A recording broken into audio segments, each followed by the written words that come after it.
For this problem, we're asked to find the limit as x approaches infinity and negative infinity of these two rational functions. Okay, so your first inclination might be to see what happens as we're approaching infinity. So we can see that in the denominator of this thing, it's growing without bound. It's squared, and as you plug in bigger numbers, it grows even faster. In the numerator, we have the same thing happening. It's growing without bound. We do have an x to the sixth term here, but it's being cube rooted, so that's pretty much equivalent to an x squared term. So basically, it's both the numerator and the denominator are growing without bound. So we have to find another way of doing this because we can't just say infinity over infinity. That doesn't really mean anything. So what we're going to do is divide everything in the numerator and the denominator by the largest power term we see in the denominator, and that will be this x squared term. Okay, this is also an x squared term here. If you look at it, it's being square rooted, and it's x to the fourth square rooted. That's also an x squared term. Okay, and if you notice on top, that's also an x squared term because it's cube root of x to the sixth. So we're going to go through and divide all of this, each and every term, by x squared. Okay, so here's the cube root of x to the sixth plus 729.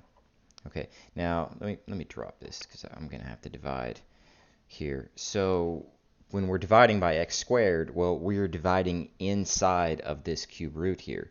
So an x squared, when it's inside of a cube root, is actually x to the sixth, right? Because x to the sixth cube rooted is x squared. So we're going to actually be dividing by x to the sixth since we're inside of this cube root. Okay, and then in the numerator, of course, we've got the 5x squared divided by x squared plus, and now we've got a square root term. Okay, we've got 11x to the fourth plus 81. Okay, and we want to divide both of those terms by what? Well, we're dividing by x squared, right? But we're inside of a square root, so what should we divide by to get an x squared?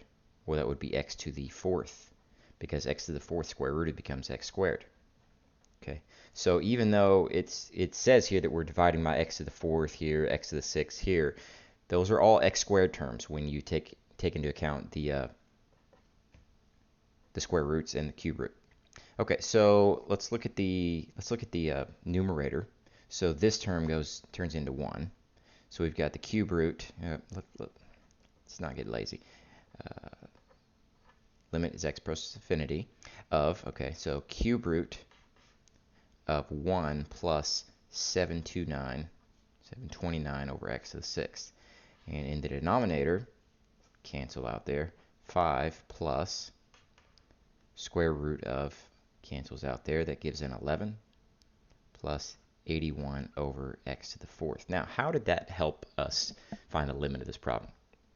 Well, it helped us because if you only have a variable in the denominator and you're going to infinity, then that turns into 0, because you can think of it in terms of like 729 divided by a million or a trillion and keep getting larger and larger. That approaches 0. So this whole thing, as x gets larger and larger and approaches infinity, this whole thing is going to turn into 0. So basically it just goes away.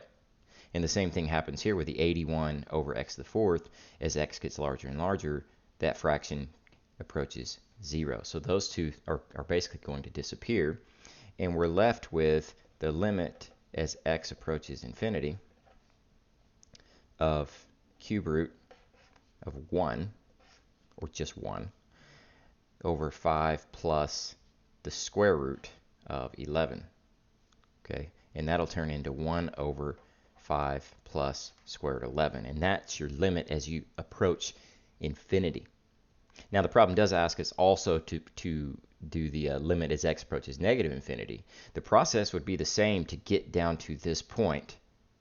Okay, the only difference is that we'd be plugging in a negative infinity instead of a positive infinity. Now look on right here, would these still cancel when you're plugging in negative infinity?